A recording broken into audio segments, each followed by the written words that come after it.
Sean bienvenidos a las historias de Lilith.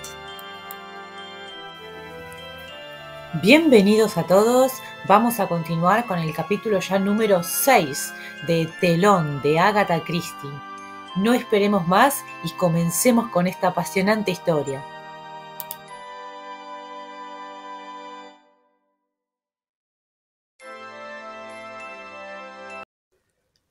Pasaban los días.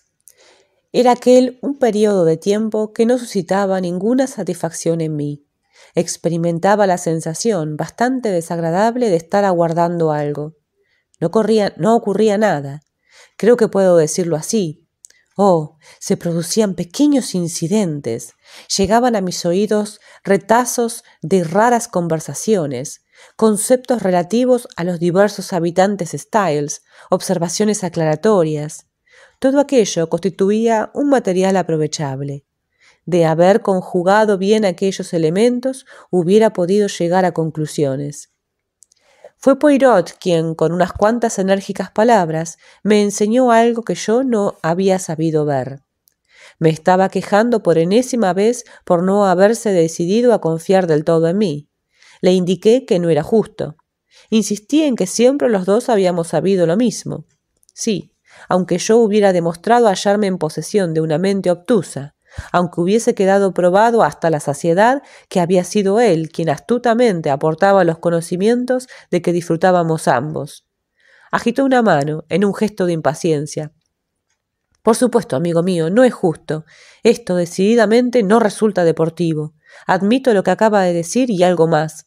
Pero es que sucede que esto no es un juego. Aquí no hay sport que valga. Usted solo piensa en descubrir como sea la identidad de X. Yo no le hice venir aquí para esto.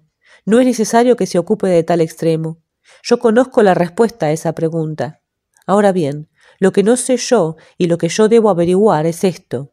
¿Quién va a morir muy pronto? Es una pregunta, mon vieux, que no se plantea con el afán de pasar el rato jugando a los acertijos. Se trata de impedir la muerte de un ser humano. Experimenté un gran sobresalto.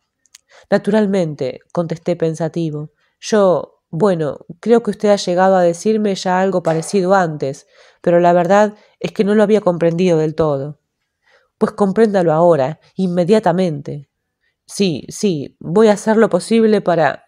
Bien, ¿está usted en condiciones de decirme, Hastings, quién va a morir aquí? Miré a Poirot, extrañado. No tengo la más ligera idea. Pues debe usted hacerse con una. ¿Para qué está aquí? Volví a coger el hilo de mis meditaciones sobre el tema. Tiene que existir, manifesté, alguna relación entre la víctima y X, así que si me dice quién fue X... Poirot hizo un movimiento denegatorio de cabeza tan enérgico que temí que se hubiera hecho daño en el cuello. ¿No le he revelado ya la esencia de la técnica empleada por X? No habrá nada que relacione a X con el suceso. Esto es lo cierto. Existirá una conexión, pero oculta, quiere usted decir, tan oculta que ni usted ni yo la veremos. Pero tal vez, si estudiáramos el pasado de X, ¿en qué forma? No disponemos de tiempo tampoco para eso. El asesinato puede ser cometido en cualquier momento, ¿comprende? En esta casa. Y no sabe usted quién es probablemente la víctima escogida, ni cómo se cometerá ese crimen. Si yo supiera eso, no estaría apremiándole para que llevara a cabo determinadas averiguaciones. ¿Basa usted simplemente su suposición en la presencia de X? Le di a entender que tenía mis dudas. Poirot, cuyo autodominio había ido disminuyendo conforme perdían fuerza sus piernas, me habló ahora a gritos, casi. Ma foi, ¿cuántas veces tendré que volver sobre esto mismo? ¿Qué significado tiene para usted el hecho de que un puñado de corresponsales de guerra se sitúen en un punto concreto de Europa? Esto significa, sencillamente, la guerra. ¿Qué quiere decir el hecho de que cierto número de médicos procedentes de varias partes del mundo se congreguen en una ciudad? En este caso, pensaremos que va a celebrarse una convención sanitaria, ¿no? Si usted ve unos buitres revoloteando sobre determinado trozo de terreno, ¿verdad que lo lógico es esperar que haya un cadáver por allí? Si usted ve avanzar a unos cazadores por la campiña, hay que esperar que haya tiros. puesto que están dando una batida.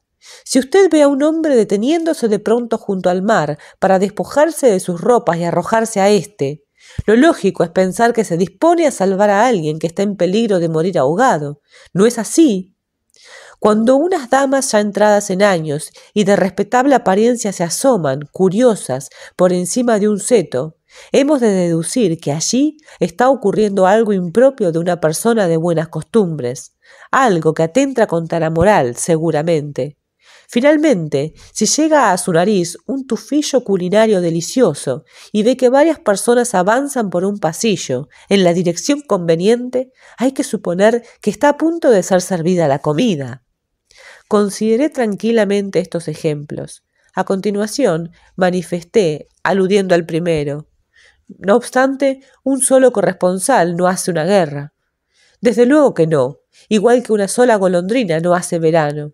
En cambio, un criminal, Hastings, sí puede dar lugar a un asesinato. Eso, por supuesto, era innegable. Pero yo caí en algo en lo que Poirot parecía no haber reparado. Hasta los criminales tienen sus períodos de descanso, de puro ocio. X podía estar en Styles con el propósito de tomarse unos días de reposo, sin abrigar necesariamente intenciones asesinas. Poirot se hallaba tan excitado, sin embargo, que no me atrevía a hacerle aquella sugerencia. Repuse simplemente que allí, de momento, no podíamos hacer nada, que debíamos esperar. Esperar a ver qué pasa, remató Poirot. Esto es precisamente, monsieur, lo que no debemos hacer. Observe que yo no le digo que vayamos a triunfar, puesto que, como ya creo haber señalado, cuando un asesino está dispuesto a matar, no resulta fácil impedírselo. Pero podemos probar suerte, al menos. Imagínese, Hastings, que tiene un problema de bridge sobre la mesa. Usted puede ver todas las cartas. Todo lo que se le pide es que prevea el resultado. Moví la cabeza a un lado y a otro. No hay nada que hacer, Poirot. No tengo ni la más leve idea. Si yo supiera quién era X. Poirot levantó nuevamente la voz. La levantó tanto que Curtis llegó corriendo, procedente de la habitación contigua, mostrándonos una cara de susto terrible. Poirot agitó una mano para indicarle que se fuera. Mi amigo, a continuación, tornó a hablar más reposadamente ahora. Vamos, vamos, Hastings. Usted no es todo lo estúpido que se finge ahora. Usted ha estudiado los casos de los papeles que le di a leer. Es posible que no sepa quién es X, pero se halla al tanto de la técnica de X, de la que emplea para cometer sus crímenes. Oh, ya lo entiendo. Claro que me entiende. Su principal defecto, Hastings, radica en su pereza mental. A usted le agradan los juegos, los acertijos. No le gusta, en cambio, trabajar con la cabeza rigurosamente. ¿Cuál es el elemento esencial de la técnica de X? Simplemente este: el crimen, una vez cometido, resulta completo. Es decir, nos encontramos con un móvil, hay una oportunidad, hay un medio, y lo que es más importante, la persona culpable. Capté enseguida el punto esencial y comprendí que había sido un necio al no captarlo antes. Ya, repuse, no tengo más que mirar a mi alrededor para descubrir a alguien que responda a todos esos requisitos. La víctima en potencia. Poirot se reclinó en su silla, con un suspiro. En fin, estoy muy cansado. Dígale a Curtis que venga. Usted ha comprendido cuál es su trabajo ahora. Usted es un hombre activo, está en condiciones de ir de un lado para otro, puede seguir a la gente, hablar con todos, espiarlos sin ser visto. Estuve a punto de exteriorizar una protesta, pero opté por callar. Nos hubiéramos acalorado los dos demasiado de plantearse una discusión.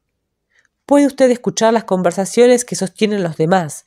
Dispone de unas rodillas que todavía pueden doblarse, lo cual le permitirá arrodillarse para aplicar un ojo a las cerraduras.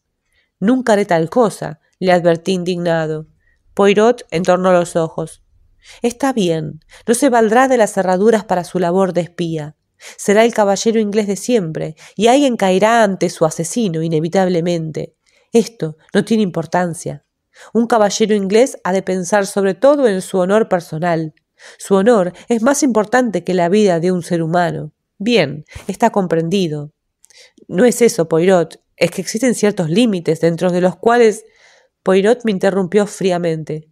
Dígale Curtis que venga. Váyase ahora. Es usted una persona obstinada y extremadamente estúpida. Quisiera disponer de otro hombre en quien poder confiar, pero supongo que me veré obligado a seguir con usted y sus absurdas ideas sobre el juego limpio.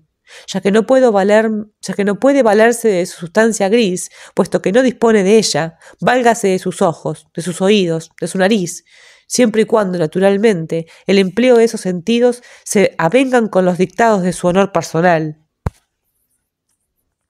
Al día siguiente me aventuré a esbozar una idea que se me había ocurrido en más de un momento. Lo hice con ciertas vacilaciones, ya que nadie sabe cómo puede reaccionar Poirot. Me consta, Poirot, dije a mi amigo, que dejo mucho que desear en diversos aspectos. Usted señaló que yo era un estúpido. Es cierto. Por otro lado, me considero un hombre a medias. Desde la muerte de Cinders, guardé silencio. Poirot emitió un gruñido indicativo de simpatía. Continué diciendo, aquí hay un hombre que podría ayudarnos. Se trata precisamente del hombre que nosotros necesitamos. Es un individuo de cerebro despejado, imaginación, posee grandes recursos. Está habituado a tomar decisiones. Es un hombre de gran experiencia. Le estoy hablando de Boyd Carrington. Es el hombre que necesitamos, Poirot. ¿Por qué no confía usted en él? ¿Por qué no ponerle al corriente de todo? Poirot abrió mucho los ojos, respondiendo sin la menor vacilación. Desde luego que no, Hastings. ¿Por qué? No irá usted a decirme que no es un hombre inteligente, más inteligente que yo, por supuesto. Poirot manifestó, sarcástico. No tendría que esforzarse mucho para demostrar que eso es cierto, Hastings. Deseche esa idea, amigo mío. Sin embargo, nadie más ha de saber lo que nosotros sabemos. ¿Me ha comprendido bien? Seré más explícito. Le prohíbo que hable de este asunto con nadie. Todavía me resistí. De acuerdo, puesto que usted lo quiere así, pero la verdad es que Boyd Carrington... Boyd Carrington. ¿Por qué está tan obsesionado con él? ¿Quién es él después de todo? Se trata, en fin de cuentas, de un pomposo hombretón, muy satisfecho de sí mismo porque la gente le da el trato de excelencia. No he de negar, claro, que es un individuo de mucho tacto, de agradables maneras. Pero su Boyd Carrington no tiene nada de personaje maravilloso. Se permite mucho, anda contando siempre la misma historia. Por añadidura, tiene una memoria tan mala que a veces hace suyo lo que uno le refiere, poniéndose en evidencia. Le juzga un tipo de gran habilidad. No hay nada de eso. Es un sujeto fastidioso, aburrido, vacío. En fin, en ese hombre solo cuentan las apariencias. «Oh», me limité a exclamar ante tan contundentes consideraciones. Lo que acababa de decir Poirot acerca de la memoria de Boyd Carrington era cierto. Había tenido un fallo grande. Ahora comprobaba que éste le había caído a Poirot muy mal. Mi amigo le había referido una historia de sus días de policía en Bélgica.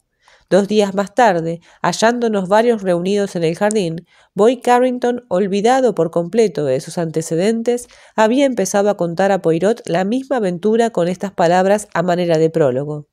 Recuerdo que el chef de la Sûreté de París me contó en una ocasión. Me di cuenta en aquellos instantes de que Poirot no le perdonaba el fallo. Decidí guardar silencio y retirarme. Me trasladé a la planta baja, saliendo al jardín. No vi a nadie de momento y avancé por entre unos árboles enfrentándome con una pequeña elevación rematada por un cenador que se hallaba en avanzado estado de decrepitud. Me senté, encendí mi pipa y me entregué a mis reflexiones. ¿Quién había en Styles que tuviera un motivo concreto para pensar en matar? Dejando a un lado al coronel Luttrell, quien bastante justificadamente hubiera podido pegarle un hachazo, por ejemplo, a su esposa, en el transcurso de una partida de bridge, cosa que seguramente no sucedería nunca, no acerté a pensar en nadie más que pudiera albergar ideas homicidas. Lo malo era que yo, en realidad, no conocía muchas cosas acerca de las personas que me rodeaban. Ahí estaba Norton, por ejemplo, y la señorita Cole. ¿Cuáles eran los móviles habituales que conducían al crimen? El dinero. Boyd Carrington, creía, era la única persona rica del grupo. Si moría, ¿quién heredaría su dinero? ¿Alguna de las personas presentes en la casa? Estimaba que no, pero se trataba de un punto que merecía unas cuantas investigaciones. podía dejar su dinero para los investigadores científicos, convirtiendo a Franklin en su depositario. Esto, con las más bien imprudentes declaraciones del mismo sobre el asunto de la eliminación del 80% de la raza humana, colocaba al pelirrojo doctor en un apartado especial. Podía suceder también que Norton o la señorita Cole fueran parientes lejanos, heredando automáticamente. Esto parecía un poco traído de los pelos, pero resultaba posible. ¿Saldría beneficiado el coronel Luttrell, un viejo amigo, con la muerte de Boyd Carrington, por el hecho de que éste le asignara alguna cantidad en su testamento? Con tales hipótesis, quedaba agotado el capítulo del dinero como elemento determinante del crimen. Entonces me puse a considerar otras posibilidades de naturaleza más romántica. Los Franklin. La señora Franklin era una inválida. ¿Sería posible que estuviese siendo envenenada lentamente? ¿Recaería la responsabilidad de su muerte en el esposo? Era médico, disponía de oportunidades y medios indudablemente. En cuanto al móvil, sentí un desagradable sobresalto al ocurrírseme la idea de que Judith pudiera llegar a estar implicada en aquel asunto. Yo tenía buenas razones para saber que sus relaciones eran de tipo profesional exclusivamente. Pero, ¿creería en general tal cosa al público? ¿Lo creería un policía escéptico, resabiado? Judith era una mujer joven y muy bella. En muchos crímenes, la causa determinante del delito había sido la persona de una secretaria, de un ayudante de laboratorio. Esta posibilidad me dejó muy preocupado. Pensé en Allerton luego. ¿Existiría alguna razón que justificara la eliminación de Allerton? Si allí tenía que ser cometido un crimen, yo elegiría a Allerton como víctima. A cualquiera se le ocurrían móviles válidos para acabar con él.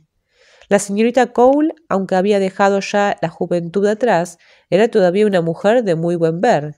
Ella podía actuar impulsada por los celos, en el caso de que hubiese tenido relaciones íntimas con Allerton. No había razones para estimar que este fuese el caso. Además, si Allerton era X... Moví la cabeza, impaciente. Todo esto no iba a llevarme a ninguna parte. Oí un rumor de pasos en la grava y levanté la cabeza. Era Franklin, quien caminaba rápidamente en dirección a la casa, con las manos hundidas en los bolsillos, con la cabeza proyectada hacia adelante. Su actitud general era de abatimiento. Siempre la había visto en guardia. Habiéndole sorprendido con aquel aire especial, descuidado, llegué a la conclusión de que parecía un hombre profundamente desgraciado. Tan absorto me hallaba mirándole que no oí otras pisadas más cercanas. Estas eran de la señorita Cole. No la oí acercarse, comenté, poniéndome en pie rápidamente. Estaba contemplando el senador. Una reliquia victoriana, ¿eh? Cierto, y con muchas telarañas, creo. Siéntese aquí. Sacudiré el polvo del asiento para que no se manche. Se me había ocurrido que allí tenía la oportunidad de conocer mejor a una de las mujeres que se encontraban en la casa. Estudié a la señorita Cole furtivamente mientras ponía el asiento en condiciones de ser ocupado. Era una mujer que había rebasado los 30 años, sin llegar a los 40, de faz muy pálida y ojerosa, con un perfil muy enérgico y unos ojos verdaderamente bellos. Observábase en su persona un aire de reserva, de recelo, mejor dicho. Pensé que me encontraba ante una persona que había sufrido, que en consecuencia no ponía mucha ilusión en la vida. Decidí que me agradaría saber algo más acerca de Elizabeth Cole. Me guardé el pañuelo, diciéndome, «Ya está, no puedo superarme». «Gracias», repuso ella, sentándose sonriente. Me acomodé a su lado. Las maderas crujieron bajo nosotros, pero no sucedió ninguna catástrofe. «¿En qué estaba usted pensando a mi llegada?», inquirió la señorita Cole. Debía de tratarse de algo muy absorbente. «Me fijaba en el doctor Franklin», confesé. «¿Así?» No acerté a ver nada que me aconsejara callar lo que había pasado por mi mente. Me sorprendió que me pareciera en estos instantes un hombre desgraciado. Mi interlocutora contestó, «Naturalmente que es un hombre desgraciado. ¿No se había dado cuenta de ello hasta ahora?» Creo que di muestra de extrañeza, repuse vacilante. Pues no. Yo siempre la había tenido por una persona absorta en su trabajo profesional de un modo exclusivo, desligada de todo lo demás. Así se conduce en efecto. ¿Y se puede llamar esto infelicidad? Yo diría que ese es el estado perfecto para un ser humano. Depende. Deja de serlo cuando uno tropieza con algo que le impide realizar sus deseos. Miré a la señorita Cole un tanto desconcertado. Ella continuó hablando. En el curso del otoño pasado, al doctor Franklin se le deparó la oportunidad de trasladarse a África, con objeto de proseguir allí sus investigaciones. Usted sabe que es un hombre inteligente y activo, y que ha realizado una labor de primera categoría en el campo de la medicina tropical. ¿Y no realizó ese viaje? No, su esposa se opuso. Ella no estaba en condiciones de soportar el clima de la región que habían de visitar. Por añadidura, tampoco accedió a quedarse sola aquí, especialmente teniendo en cuenta que iba a tener que vivir con poco dinero. La remuneración del doctor no era muy elevada. Consideré como si reflexionara en voz alta. Me imagino que él pensó que debido a su estado de salud no podía dejarla. ¿Usted sabe muchos detalles acerca de esa mujer, capitán Hastings? No, claro, yo... Ahora bien, se trata de una mujer que es inválida, ¿no? Ciertamente que no se encuentra muy bien, que disfruta de mala salud, contestó la señorita Cole secamente. La miré pensativo. Veíase perfectamente que sus simpatías se centraban en el esposo. Supongo, declaré, que las mujeres carentes de fortaleza física suelen volverse egoístas. Sí, las personas inválidas, las inválidas crónicas, a mi juicio, son muy egoístas normalmente. Quizá no pueda reprochárseles eso. Es muy fácil caer en tal egoísmo. Usted seguramente no cree que lo de la señorita Franklin sea muy grave, ¿eh? Bueno, yo no me atrevería a decir tanto. Se trata de una sospecha tan solo. Ella parece arreglárselas siempre muy bien para conseguir lo que desea. Reflexioné en silencio durante unos minutos. Se me ocurrió pensar que la señorita Cole estaba familiarizada con las circunstancias particulares del matrimonio Franklin. Le pregunté curioso. Supongo que usted conoce a fondo al doctor Franklin, ¿es así? Ella movió la cabeza a un lado y a otro. Oh, no. Antes de encontrarnos aquí, yo había charlado con ellos un par de veces, no más. Pero yo me imagino que él debió de hablarle de sí mismo. Otro movimiento de cabeza denegatorio. Lo que acabo de exponerle a usted, verdaderamente, lo sé gracias a su hija Judith. Judith, me dije, con bastante amargura, se confiaba a cualquier persona, menos a mí.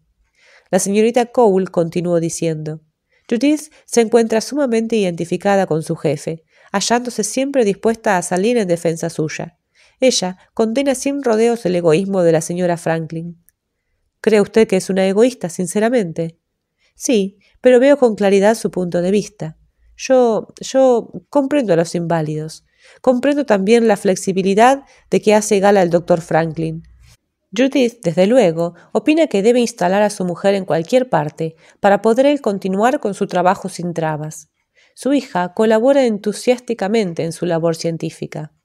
Lo sé, repuse, más bien desconsolado.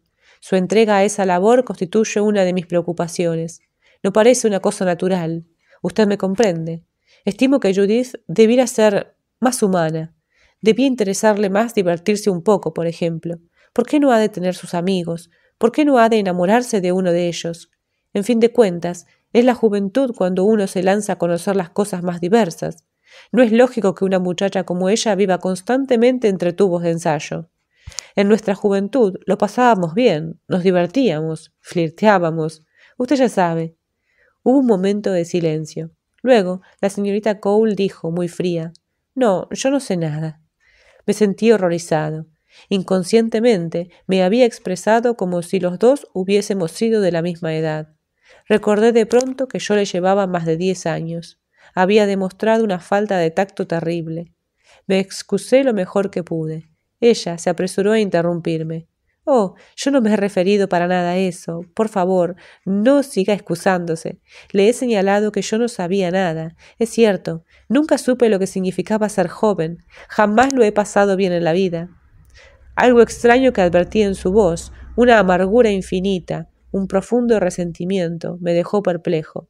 Contesté, lacónico, pero sincero. Lo siento. Mi interlocutora sonrió. Oh, no importa ya. No se muestre tan afectado, capitán Hastings. Hablemos de otra cosa. Obedecí.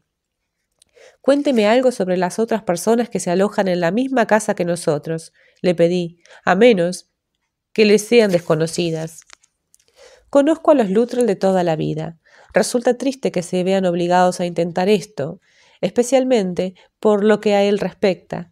Es un hombre excelente, y ella es mejor de lo que puede usted estar pensando. Ha tenido que pasarse toda su existencia arañando de aquí y de allá, tornándose al fin rapaz. Es lo que suele ocurrir en estos casos. Lo que más me disgusta de ella es que sea tan dada a toda clase de extremos. Hábleme del señor Norton. Poco le puedo decir acerca de él. A mí me parece muy amable, más bien tímido. Quizá pueda ser tachado de estúpido. Siempre estuvo delicado físicamente. Vivió con su madre, una mujer regañona, necia como el hijo. Tenía mucho ascendiente sobre él. Murió hace unos cuantos años. Norton es muy aficionado a los pájaros y a las flores y otras cosas de la naturaleza.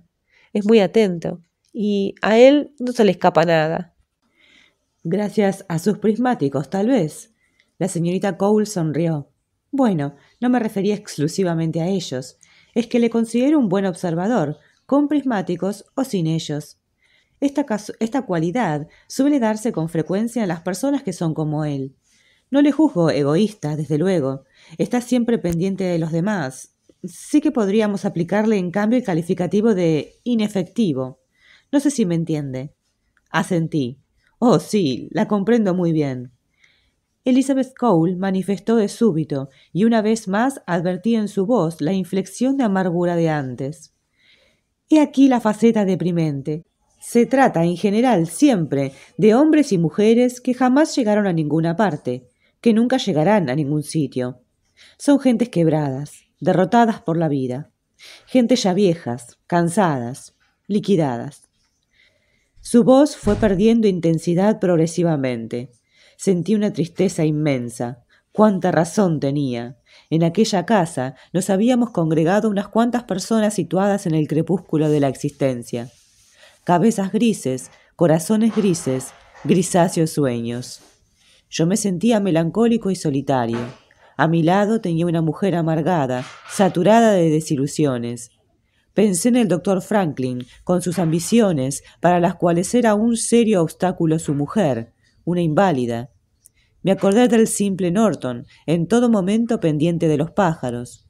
Hasta Poirot, el en otro tiempo brillante Poirot, era un anciano recluido en un sillón de ruedas.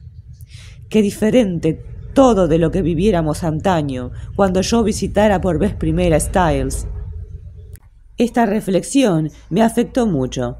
A mis labios afloró una exclamación medio ahogada que traducía mi dolor y mi pesar. Mi acompañante inquirió rápidamente. ¿Qué le ocurre? Nada, me he sentido impresionado por el contraste.